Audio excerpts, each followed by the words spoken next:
Welcome to the Strong Enough podcast, where we talk about the challenges and celebrate the triumphs of people from all walks of life. I'm your host, Claudia.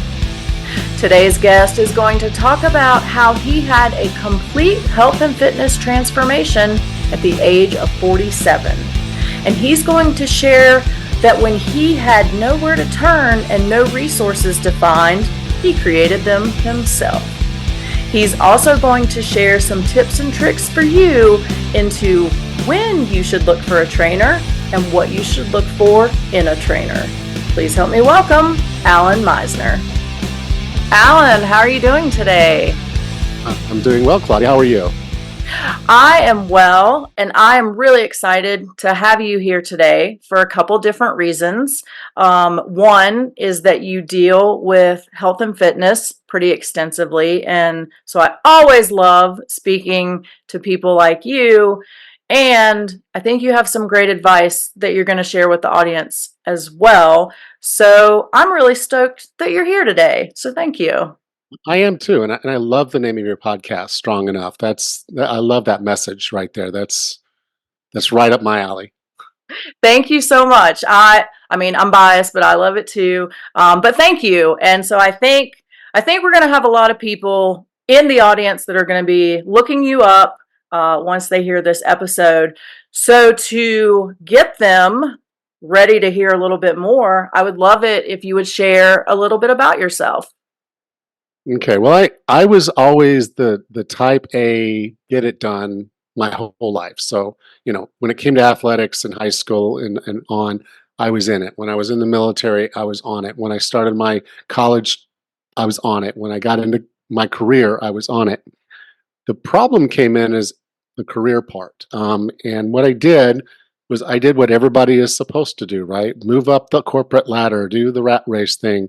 And so I would work the 80, 90 hours. I would travel all over. I'd live wherever to make the money to get the promotion to be the thing. And so I found myself as a C-suite executive at the age of 39. So I was a vice president at a Fortune 500 company. That's what that's the top. That's what you're supposed to do. The problem was that every other aspect of my life, my health, my fitness, my relationships with others, my relationship with myself, all of that was just crud. And I was miserable. At the point in my life where I should have been the happiest, I was actually not. And I even called myself the fat bastard because there was nothing redeeming about me or my relationships or my health or fit, any of it. It was just crap. And so I wanted to change. I decided to change. And then I spent 8 years trying and failing, trying and failing, trying and failing. Until one morning, I woke up, I had a phone conversation with my daughter. She had just become a CrossFit level 1 coach. She was doing all this CrossFit and these little obstacle course races and things like that. And she was so excited about it. And it just reminded me of who I was, which was, kind of a kick in the stomach because I wasn't who I was anymore. I wasn't that person anymore. And then she said these words. She said, "Daddy, I want you to come watch me do this CrossFit competition." And that's that moment I said, wait a minute. I'm supposed to be a participant in my daughter's life, not a spectator.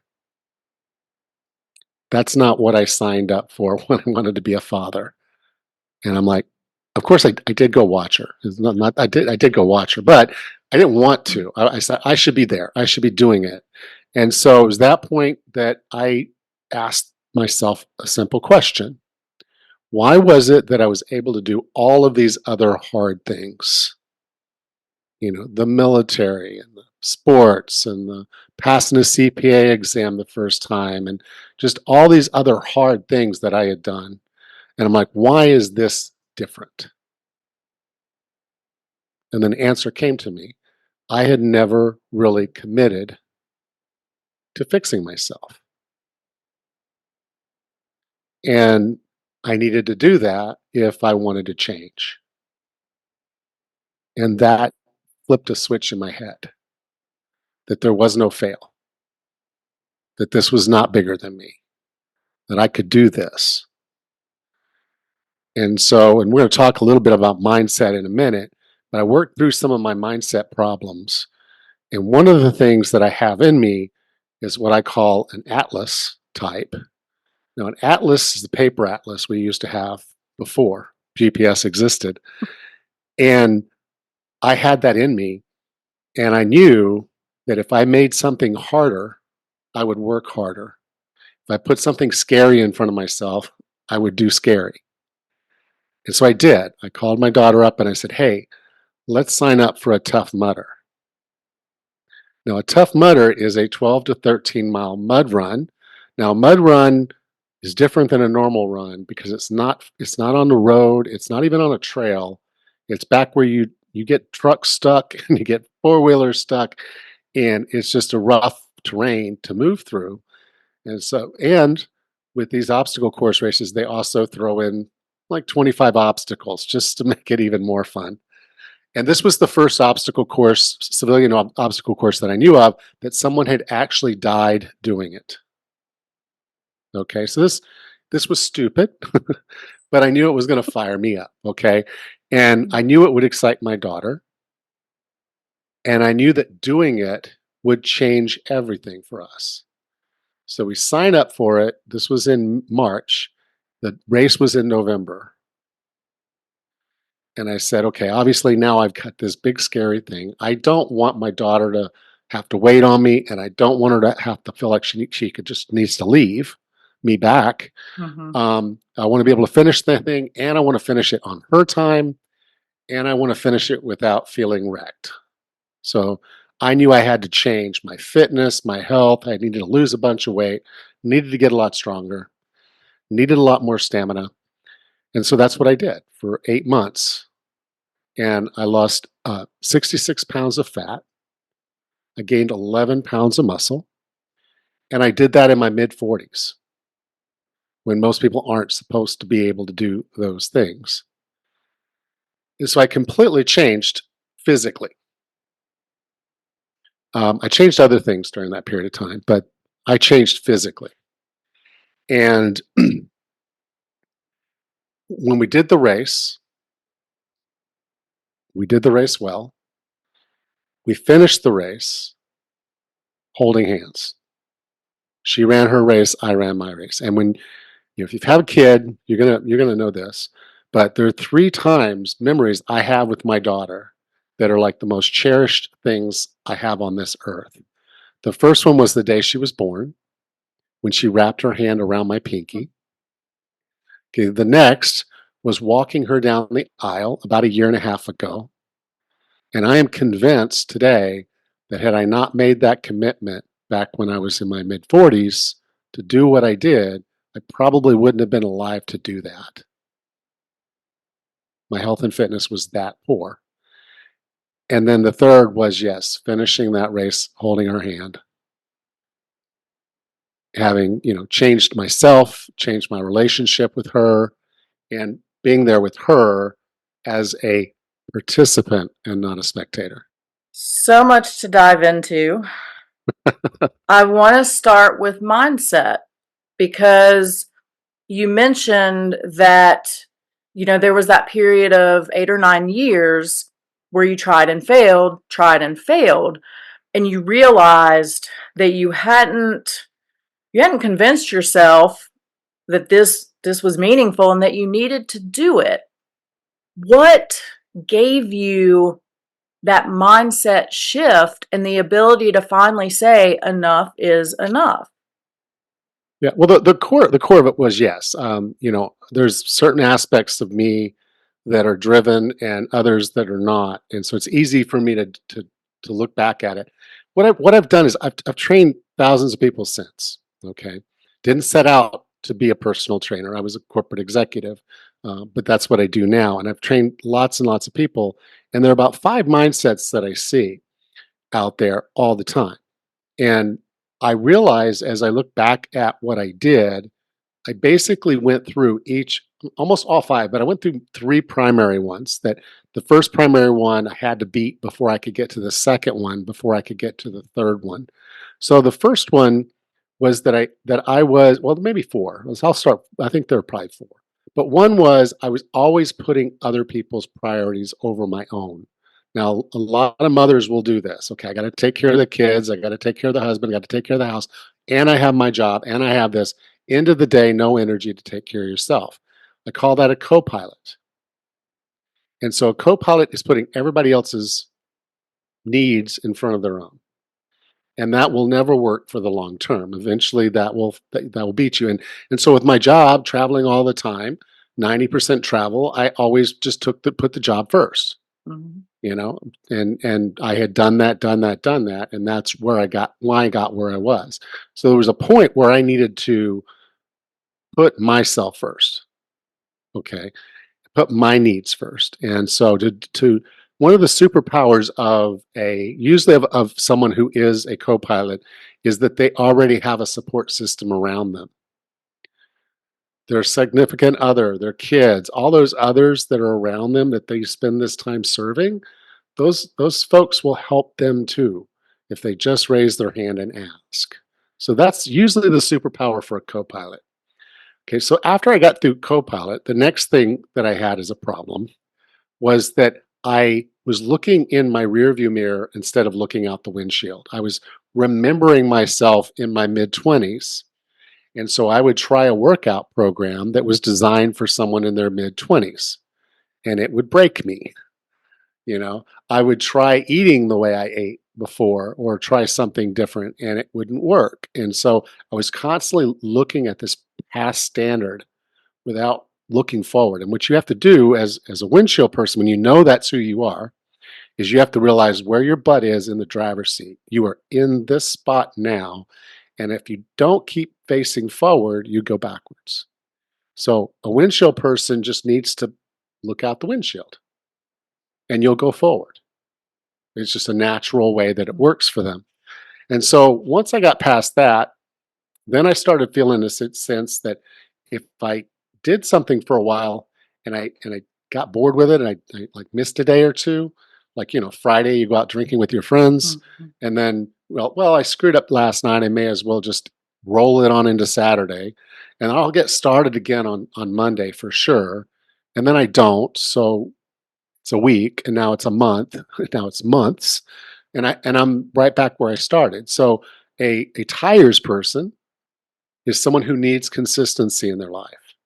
So the apps we have now, the games and things like Mhm. like filling your rings in, things like that. Mhm. Like I have clients that I see that are tires, and I tell them, okay, get a paper calendar, and every day we're going to mark your paper calendar so you can see it, physically see what you're doing. And that's going to drive you to want to do the next time. So I had one client, and what she was trying to do is she realized that alcohol was a problem for her weight loss. So she didn't feel like she was an alcoholic, but she had a habit of, opening up wine and having wine each night. And that just, she knew that was what was holding her back. So it's like, okay, every day that you don't have a glass of wine, I want you to write a green W on your calendar. And that started driving her to want multiple Mhm. green W's on her calendar, and she kept going. I had another client who knew she needed to walk more, so she set a goal for her walking. Initially, it was very low, and then it went up. But uh, we were having a lot of conversations with her also about self love, because me, if I'm going to call myself the fat bastard, there was a self love problem there. Right. Um, okay, so for her, when she got her calendar, she also bought these heart stickers. Mhm. So she was putting heart stickers every day she did that walk was an act of self-love. She put a heart sticker on her calendar. That's a tires. That's a superpower. When you realize that's who you are and you start using that as a means to drive Mhm. yourself forward, you keep traction and you get things done. And so I got that. I was like, okay, I got to get some traction, get some traction. I was going, well, okay, now I'm on it. Okay. And then that's when that final bit came on, is where I call an atlas. Now, this is the paper atlas. When I was young, we would take a trip. Parents would get the paper atlas out and they'd take a red felt pen and they would mark the course that we're going to take.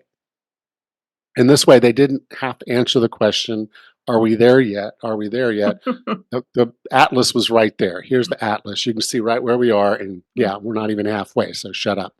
Um, but so I needed a path. I needed something in front of me. I still do. And so right today, my primary mindset is an atlas.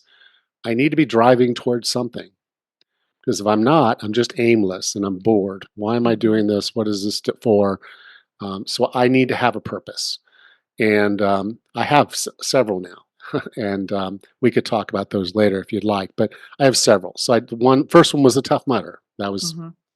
was a destination. That was a thing, and it made me push really, really hard. I couldn't do that all the time, but for that period of my life, I was committed and I pushed and I got it done.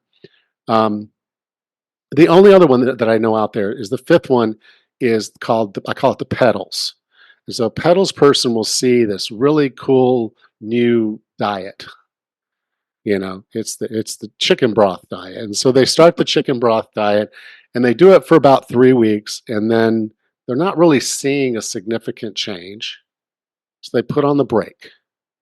And oh, well, here's this new workout thing, and here's this app, and so they just this shiny this, shiny that. They don't stick to any one thing long enough to find out what would actually work for them. So they just try something and then they put on the brake. And they try something else and put on the brake. Well, if you got in your car and tried to start driving forward anywhere and you just kept putting on the brake, you're just not going to go anywhere. Mhm. Okay. So we've got to stop pushing on the brake. We've got to find something that's reasonable that we can, in our logical brain, say, okay, if I do this, this should really work. There's evidence support that it does work. And then you do the thing and you keep doing it and you fight that resistance that makes you want to push that brake. You got to keep going, keep doing the thing. The results will come. And so that's where their superpower comes in is that moment they decide, I'm not going to push the brake. And they bridge that gap, whatever gap that was, and then they start really seeing the results because they're consistent and they're continuing to go. So Mhm. those are the five primary mindsets. And as I talk through that, you probably sensed a few of those that you're like, yeah, that's me. Oh, wait, that's me too. Oh, Mhm. okay. And for a lot of people, yeah, that's the case. Is we have bits of all of this now. Um, one thing that was important was I needed to tackle them in the right order. When I first started going, if I had chosen Atlas and started focusing on something big and scary, Mhm. um, I would have broke myself because I was still a windshield person. And I was looking in the rearview mirror at who I was when I was 28, but I couldn't train like someone like that. I had to change the way I started my training and then the progressions of how I got better and better and better. And so it's important that you somewhat approach these in the right order. And so I have a quiz. If you go to 40plusfitness.com/quiz, that's 40plusfitness.com/quiz. It takes about a minute. It's absolutely free. And it will tell you what your primary mindset is. And so when you get that, then you kind of have a key for the first one you need to flip. And when you do, that becomes somewhat of a superpower that begins your journey. And then once you're on your journey, if you any point in time you feel like, okay, I'm starting to fade, or that's feeling this way, I'm not as geared up and ready to go, you could take the quiz again and you might find another one that's popped up and you need to tackle that one. Like I said, I can look back at my journey and see Mhm. four distinct periods of time in the way I was approaching my health and fitness that I had to get past to get where I am. Once you figured that out and you were able to find success for yourself, what inspired you to want to kind of shift gears in your whole life and help other people now reach their fitness goals and their health goals? Well, one of the key things was the time where we were. It was again, this is back in the 2010s, and so it was like 2012, 2013, and I had learned enough in those 8 years of trying to fix myself that something was just not right. I needed to do this differently. And so I started looking around for resources. I'm like, let's find a book for training over the age of 40. And the only books I could find were chair yoga and stretching. I'm not kidding you. And so I'm like, well, that's not going to change my life. That's not going to do what I need to do. Um, and so I was like, okay, that's no good. I listened to podcasts, but there were no podcasts talking about health and fitness over the age of 40. It was all the CrossFit people or the biohacker people, or, none of it was for me, Mhm. for a normal person that wants to get themselves back in shape. There were a lot of weight loss ones, but they were just all general. There were a lot of fitness ones, but they were all just general. And I'm like, I want something where someone who knows how to deal with me can Mhm. fix me. That didn't exist. So there were no resources. I was traveling around 90% of the time at that point in my job. And so if you do the math, what you realize is that's one weekend a month. And so structurally, physically, there was no way I could like hire a personal trainer Mhm. because there was no meeting them in the gym. Okay. So I said, well, the only other option available to me is to become my own trainer. So I went out and got certified with the National Academy of Sports Medicine. And I realized while I was doing that study, that I needed corrective exercise and I needed fitness nutrition. And so I just started working on the certifications and these specialties to become a coach for myself. And so I was my coach. Um, I would not recommend that someone go get certified just to fix your own health. There's a lot more availability of trainers and online Mhm. trainers and podcasts today than there were 9 years ago.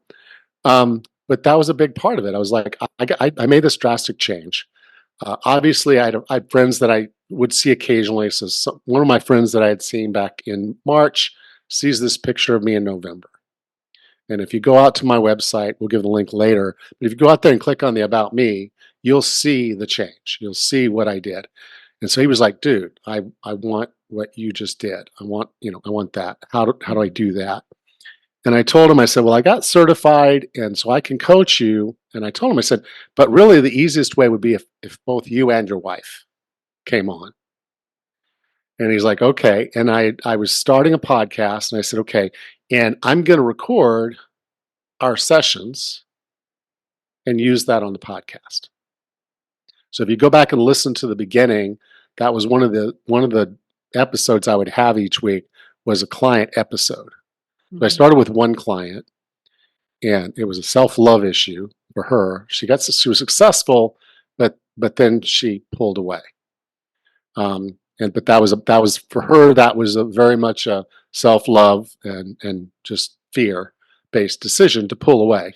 So I brought on John and his wife Tammy. John in 10 weeks lost 39 pounds. Tammy lost 28. Um, and the thing with Tammy was Tammy threw her back out. So she couldn't even exercise during that period of time. This was all nutrition based weight loss for her, most of it anyway. And so at that point, I'm like, okay, I know what I'm doing, and I'm good at it. So I launched online. And so I started coaching people online. I took on clients and started working with them. And my goal at the time had been I'll work about 5 more years. I'll do this on the side and I'll run the podcast. And then this will be like career number two. I'll Mhm. finish up with this and I'll retire and then I'll go do this thing. But my employer decided to lay me off in about year two of this 5 year plan.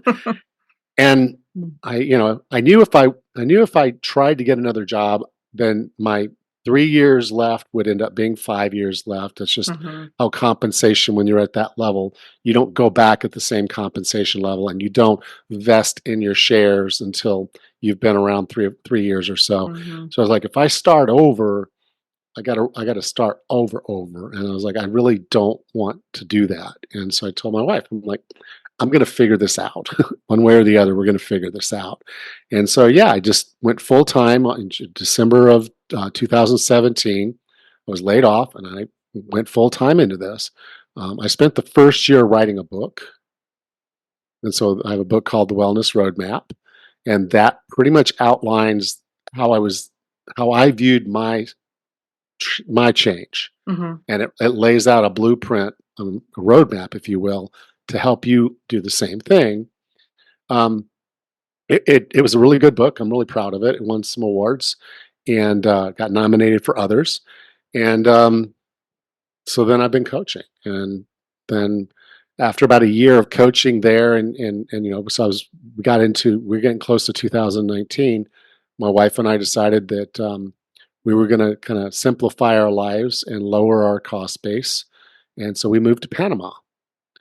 And so now I live on an island off the coast of Panama. It's a Caribbean island that does not get hurricanes. The temperature never drops below 70 degrees and never goes over 90. And we don't do the time change thing. So a lot of good things to say about Panama. A lot of bad things too, but I love it. I love it here, and so it's kind of a different way of life. And now I coach full time, and we bought a bed and breakfast down here, so we run a 6-bedroom bed and breakfast called Lula's. That's primarily my wife's baby.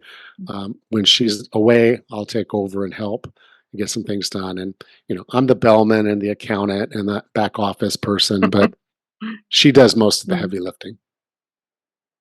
I want to take a moment, and first off, I do want to say thank you so much for your service you mentioned earlier. So and I'm sure others appreciate that. You also mentioned when you started looking for help and support that there wasn't any out there. And now that now there's more places you can go.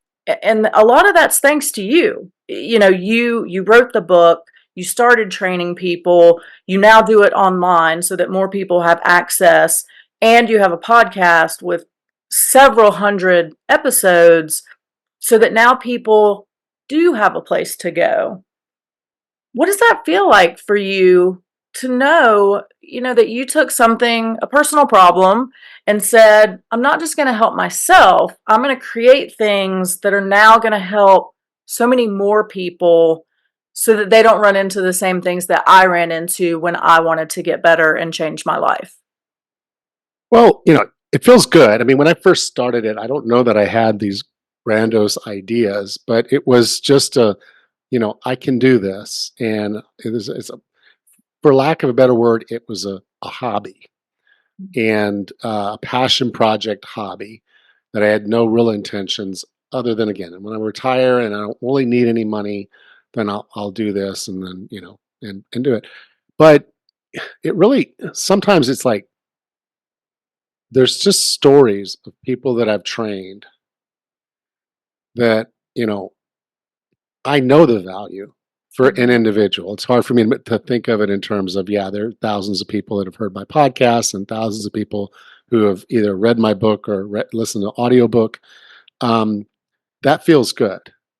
But when I break it down to single stories, of a woman who at age of 50 in menopause basically did not believe she could lose weight. She's like, I don't think women over the age of 50 can lose weight.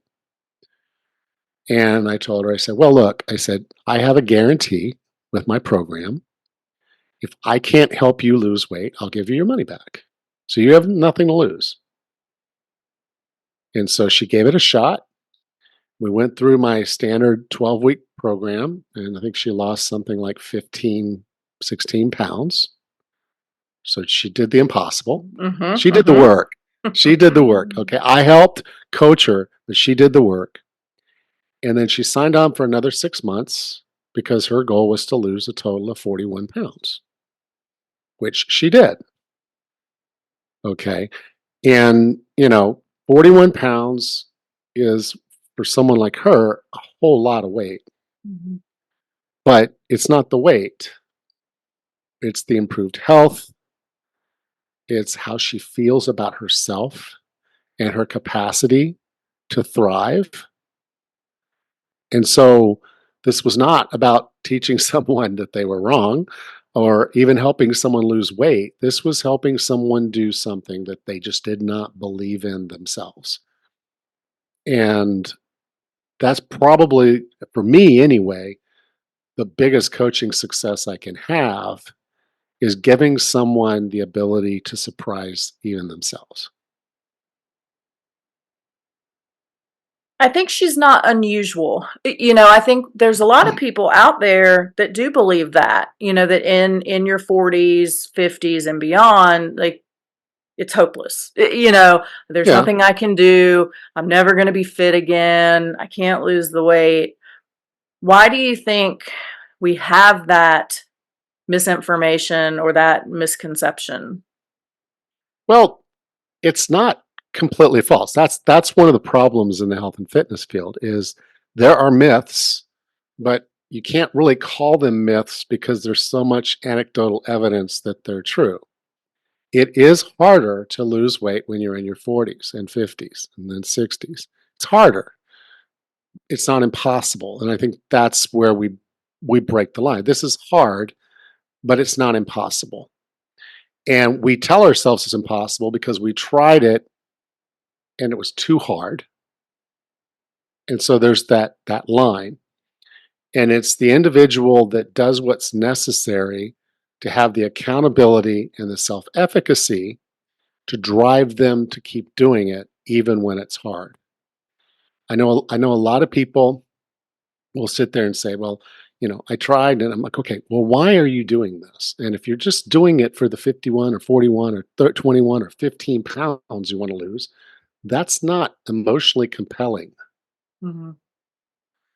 But if you're doing it to be the grandmother you want to be, if you're doing it because you want to live a long, independent life, then it has an entirely different meaning to you. Like I said, I did not want to be a spectator, I wanted to be a Mhm. participant.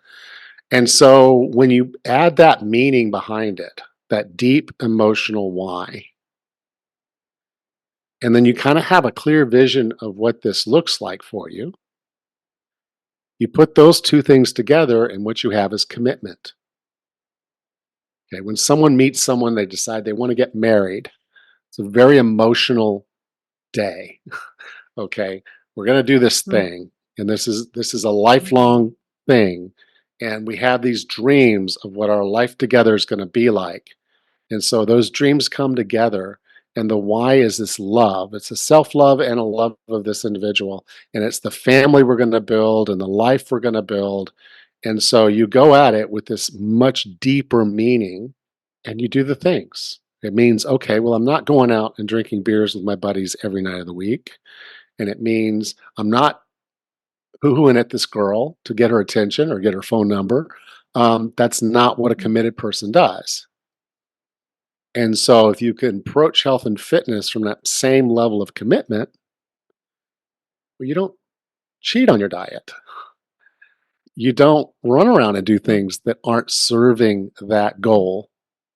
Okay. And so if you set yourself up that way, you understand that this is a way of life, and you need to create that way of life that's different than the way of life that got you where you were. So it's not a diet, it's not a program, it's rebuilding your lifestyle to live a different way and have a different thing. At what point do you feel like people should think about a trainer? Is there a particular number of pounds, a particular goal, a certain person? When should somebody say, okay, like I think I need more than just me doing this. I'm going to seek some assistance. Okay, there's three times. Okay, the first one is when you just have no idea whatsoever what you're doing. So if you walk into a gym and feel all of this anxiety and you're like, you have no idea how all this stuff works, it's probably worth having a trainer to provide some guidance. Okay, so you don't hurt yourself. Mhm. Okay, or you don't find yourself stuck. So what'll happen is, if you walk into a gym tomorrow, you'll see this. All the ellipticals and treadmills are at the front Mhm. because they know 90% of the people will stop there. Then you have the machines. So another bit goes there. And then in the back, you have the free weights. Mm-hmm. Almost every gym is set up this way because that's a traffic flow thing that works well for a gym. So most people are going to stop at the treadmills and they're going to just basically do that Mm-hmm. and not see results. Some people will make it as far as the machines. They'll see some results. They're easier. There's a diagram. So it's a little easier. And then there's the free weights where you could really make exceptional changes in your fitness, in your strength, your power, in everything. And most people won't go back there because they just don't feel comfortable. And they see the guys who did make it back there, Mm-hmm. and they're muscular and they're fit and they're doing their thing. And so it's just a little intimidating to someone who doesn't know what they're doing. So it's worth hiring a coach or trainer if you need that kind of guidance. Okay. A trainer can also give you support, meaning, okay, when it's hard Mm-hmm. and you don't want to push, a trainer can be there to push you a little bit harder, to say, look, I get it. This is hard. Okay. And you're going to hurt tomorrow. And it's called DOMS. And I want you to drink some water and I want you to do this. And yes, you are going to come back in 2 days and do this again. And no, hurting is not a reason to not show up. Okay. So this is what you can expect. And so they support you. They keep you kind of engaged and know what's going on, and helping you manage through that. And then the final one, and this is probably the most important, is that a trainer or coach can provide accountability. So there are two types of motivation, or two places motivation come from. So most people think motivation is just this magic force, okay? Mm-hmm. Fairy dust that's just going to show up on a Monday morning and be with me for the rest of my life. Sometimes it's there on Monday, but 3 weeks later, where did it go? Where did the motivation go? Well, motivation isn't a magical force. It doesn't just show up. It is something you get by doing. Mm-hmm. Okay. So there's two types, there's accountability and there's self efficacy. So on the accountability, there's two levels. One is I call a leader coach, and the other is group peer. Okay. So if you hire a coach, the coach is going to provide you accountability at the coach leader level. Mm-hmm. They're going to, you got workouts, you got things you're supposed to do. They're going to say, hey, did you do the thing? You got to do the thing. They're going to hold you accountable. The group peer thing is, and a lot of people think of peer pressure in a negative connotation. Mm-hmm. It's just the wrong peers. Okay, yes, if your peers are going to go out drinking and smoking and doing all the bad things that peers do when you're younger, well, if you have bad peers, then yes, they're going to lead you down the right. But if you have the right peers, so maybe there's a spin class or a Zumba class or aqua aerobics class or a running group, or a hiking group or a climbing group. If you're hanging out with those kind of people, you're more likely to do the thing. Okay. If Tuesday night's run club, you go Mm-hmm. do run club. Okay. And so that's the accountability piece. And so I do think a trainer is a big part of it. It's easy. You have to hire the coach. You could do that today. You could hire a coach today and have instant accountability, which is motivation. Okay. You can join a group, but you have to do the thing. Mm-hmm. That just doesn't happen. Okay. Accountability has to be asked for, has to be bought or part of. Okay. The other side, self efficacy, is harder, but it's more valuable. It's longer lasting. Okay. So the top level of that is also leader, but I call it self management. So self management is when you look at yourself as the CEO of your own body. And what business leaders do is they set up systems and processes to make sure the business runs the way it's supposed to. Okay, in the health and fitness field, we would call those strategies and tactics. So if you're having difficulty getting to the gym, you have to make it easier to get to the gym. So don't join a gym that's 20 minutes away. Join a gym that's 3 minutes away. Um, I was having a problem with my gym bag. Okay, for some reason, when I'd pack it in the morning, I would forget something like a t-shirt or shorts or socks. And then one day I only had one shoe in my I don't even know how that happened. But there was obviously some mental break and something wrong in me that was saying, "Okay, I'm not packing this bag right because if bag's not packed, I have a built-in excuse to not do the workout." Mm-hmm. So what I did, I laminated a list of everything that was supposed to be in that bag, And as I was brushing my teeth each night, there's the list, and I'd go from top to bottom and make sure everything on that list was in that bag. And then I would leave the bag right by the door to my carport that I'd literally have to step over it to leave in the morning. So I know I have my bag. I know my bag's fully packed. I eliminated that excuse. So that's a strategy and tactic set that basically worked to make sure I didn't have that excuse anymore. And I started being more consistent in my workouts. Remember, I told you at one point I was a tires person. Mm-hmm. So I'm like, I have to have this. I have to be consistent. Once I'm consistent, I'm doing. I got past my tires because now my bag was packed every day the right way. Okay. So that strategies and tactics piece that comes in as a self-managed person, you start doing things. You realize it's hard to get up at 5:30 in the morning to go do the workout if I don't go to bed before 10 o'clock. Mm-hmm. So I have to make sure I'm ready to go to bed before 10 o'clock. And that's self-management. It gets harder, but once you make the habits, you start doing it, it gets easier and easier. Okay, then the final bit is the social bit, similarly like group peer. But on this level, this is where things get really, really interesting because this is where your values and your habits start to align with where you're going. So you say, well, okay, I want to be fresh to run on a Saturday morning. So I'm not having drinks on a Friday night Mm-hmm. because that doesn't align with my values of doing what I'm going to do. And so you begin to identify as the person. And so an easy way to say that would be you imagine, okay, someone starts, they start walking and they were walking consistently and then they throw in a couple little jogs. I'm gonna run to the fence post, I'm gonna do this. And so now they're jogging, walking, jogging, walking. And they and a friend decide to sign up for a 5K and they enjoy it. They sign up for another 5K, they're buying the shoes and the stuff, you know, and now they think of themselves as a runner. Well, what do runners do? They run. So when the alarm goes off, they get up and they do Mm-hmm. their run. It's not, they don't even think about it anymore because it's just an automatic thing.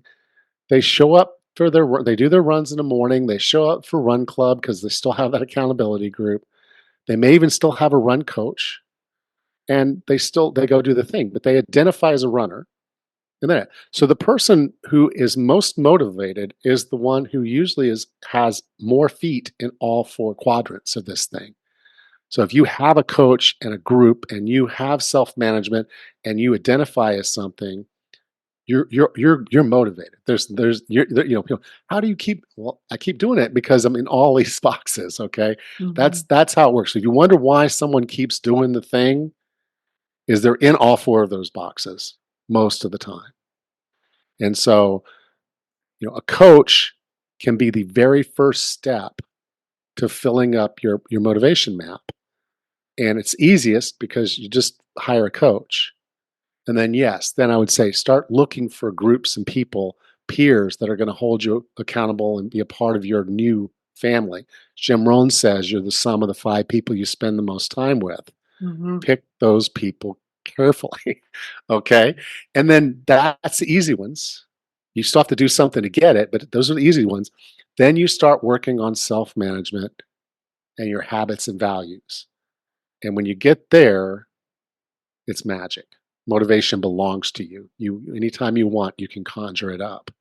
It's not a magic force, it comes from doing. How do we pick the right coach for us, as individuals? What should we look for? What should stand out to us? What are some red flags? Okay. One of the core things is longevity. So has this coach been doing this for a while? And do they work with people like me?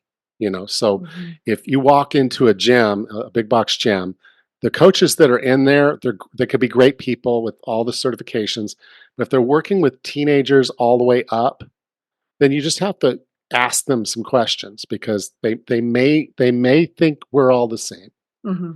Or they may think you just need to do chair yoga and stretching. Okay.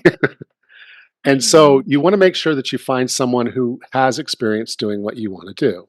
I would not hire a swim coach if I want to run faster. Mm-hmm. Okay. And if you want to lose some weight, I would talk to some coaches that do weight loss, and how they're going to coach you. The second bit would be you're going to spend time with this person. So you kind of got to like them a little bit. If they're Mhm. not someone you enjoy being around, then they're going to be hard to work with.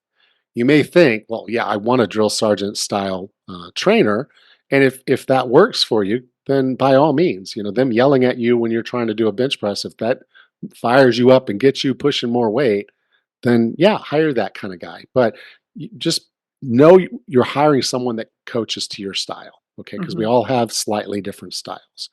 Um, and then this is probably maybe the biggest one is if you hire a coach and they turn around to a file cabinet and pull a workout out of that filing cabinet and walk you into the gym to do your workout, um, that's a problem.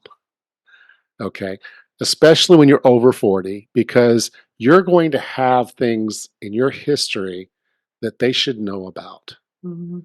If you feel like you have bad knees and bad ankles and bad back and bad this, um, they may need to adapt the workout to help you get past that.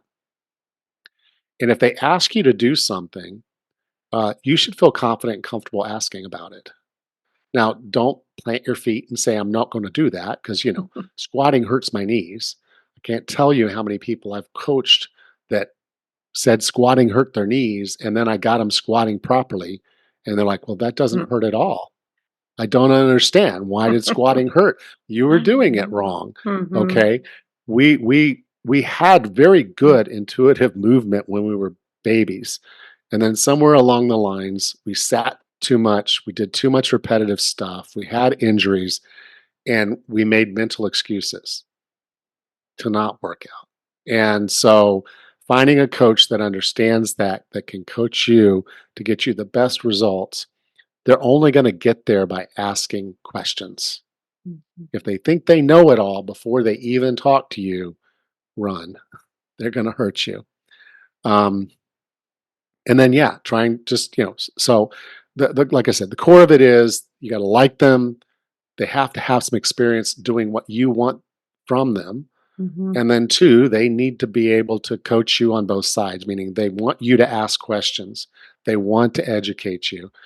When I bring on a client, my goal is to coach myself out of a job. Mhm. I want at some point for you to know your body well enough that this works, this is how I lose weight. Okay. And then if you like me and you like the accountability, stick around. But I want you to learn something. Mhm. And so I always ask when I'm talking to someone, are you coachable? And by coachable, that doesn't mean you don't ask questions. If I say, okay, I want you to start doing these squats, you're like, okay, I'd like to understand because my last trainer told me to stay away from squats, and my doctor told me to never do squats. And I'm like, okay, well, your doctor was wrong and your trainer was wrong. Let's talk about how you do squats because you're doing one every single day. I promise Mhm. you. You're already Yeah. doing them.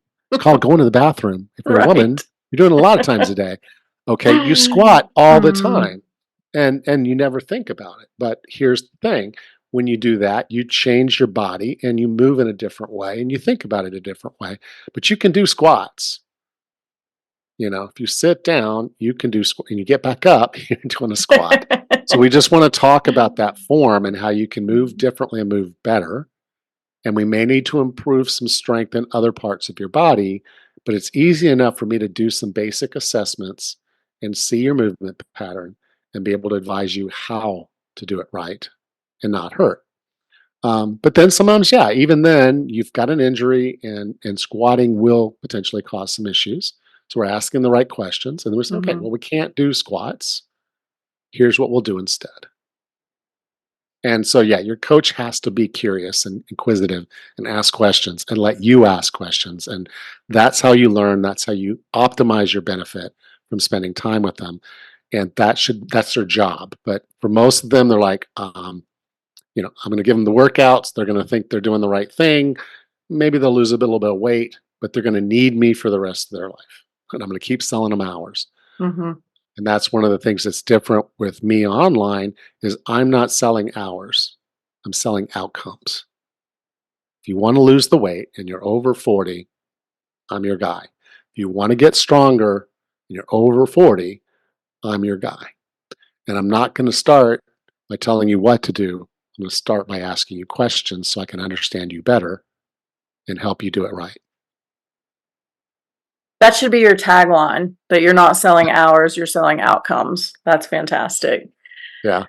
We have talked through so much, and I still have tons of questions, but we're going to switch gears. I'm going to say you're going to have to come back for part two. Okay.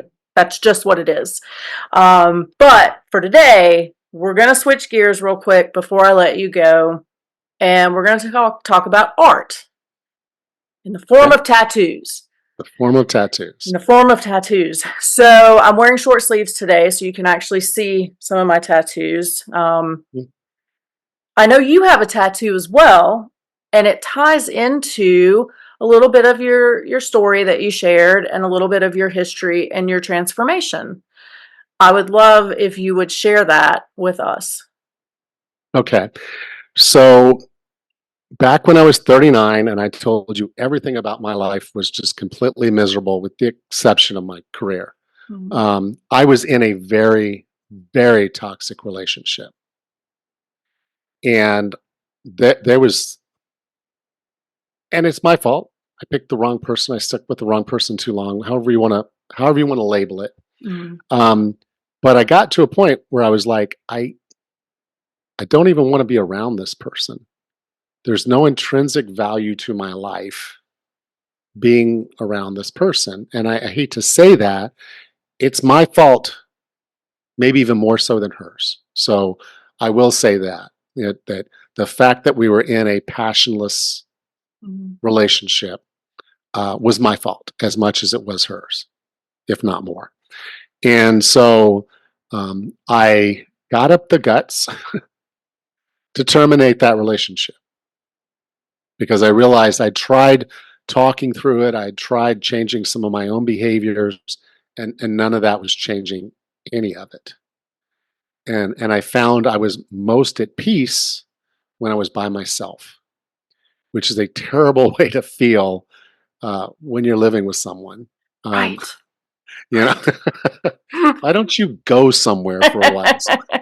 But and again, it was on me, and I traveled a lot, and then she started traveling a lot, and it was just like, okay, this is not the direction that I'm going to go, and I don't see it getting better.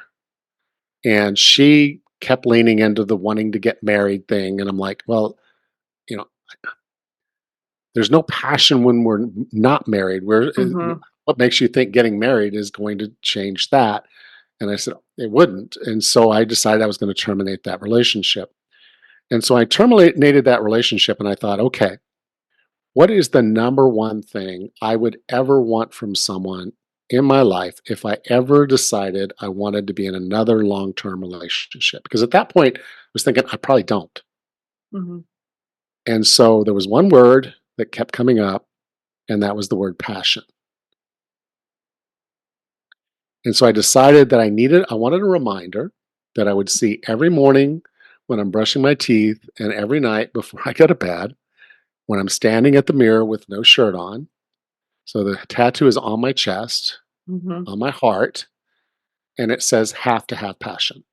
Now, it's odd when you put things out to the universe, how sometimes what you want most will come, Mhm. but you have to put it out there. Right. And so I got the tattoo, and it was not long after I got the tattoo that I met Tammy. And the passion was there, and the passion is there. And so, yes, I have a tattoo on my chest that says have to have passion. I love that. And what a cool story and transformation. And so, it's a reminder of that as well. So, any other tattoos in the future, do you think? I've thought about a few things, but at this point, I don't know. Maybe not. I don't know. You know, um, you Life changes. You've got Right. phases, and Mhm. so I'm not going to say no, and I'm not going to say definitely yes. Um, for me to do it is basically another form of commitment. It's saying, okay, Mhm. this is a permanent message, a permanent thing in my life. And as I said, if I'm putting something out into the universe, that I know would actually potentially come true. I want to make it the right thing. So, Right. I'll bide my time and make decisions on if there's going to be others based on what life throws at me I feel like that's a or smart serves up for me. decision. Right. There you go. There you Yeah. go. Allan, where can people find you? So, if they want to talk to you about your coaching services or, want to know where to listen to your podcast, find your book, or if they want to come down to the bed and breakfast, where can they find you? Okay. Well, I'll start with the podcast. You're listening to a podcast. You obviously know how to listen to a podcast, and because when I first started, not everybody did. You like podcasts because you're listening to a podcast, and so if you like podcasts, I encourage you to check mine out. It's 40 Plus Fitness. Of course, it's broadcast everywhere you listen to podcasts. So wherever you're listening to this one, I'm on there too. So like and subscribe to my podcast and catch some of that. You'll learn a lot more about me. You'll learn a lot about my style, and I have expert interviews, so you'll learn a lot about yourself too. I wrote the book, The Wellness Roadmap. It pretty much that's what it is. If you're over 40, you don't even have to be over 40, but I wrote it in that terms. But it's basically telling you how to set your GPS and do the Mhm. things that are necessary to change yourself. And then I even have a section in there. Once you get where you're going, then what to do after. So there's 3 parts to the book. It's built to take you through the whole journey, at least the first phases of it. And Mhm. then my training, you can go to 40plusfitness.com. Again, that's 40plusfitness.com. I have all the links there. And so you can pretty much go from there to the podcast, to the book. And if you're interested in the training, you can find me there for sure. And then as far as Lula's, we opened up Lula. We bought Lula's right after COVID. We Mhm. stayed closed for a year to fix it all up. So she's beautiful. It's a Caribbean style house sitting across the street from the beach. And so you can go to lulabb.com. That's lulabb.com. And you can find pictures and everything for our rooms there and book yourself a stay. Love it. Allan, you have been absolutely amazing. Thank you so much, Thank you. not only for sharing your own story, but also for giving out so many amazing tips and tricks and advice that people can use in their own health and fitness journey. I do hope that you'll come back for a part 2. So thank you so much. I will. Absolutely. Thank you, Claudia. If you enjoyed today's episode, don't forget to subscribe and follow us on social media so you'll never miss what's going on. Remember, until next week, you are strong enough and you are worth it. Thank you for listening to the Strong Enough podcast. You can find us on your favorite podcast platform by searching Strong Enough. And on YouTube, we're on the Spear Talk channel. Don't forget to follow us on Instagram and Facebook at Strong Enough Pod. If you have suggestions for an upcoming episode or a future guest, please reach out at strongenoughpod@gmail.com. Remember, you are worth it.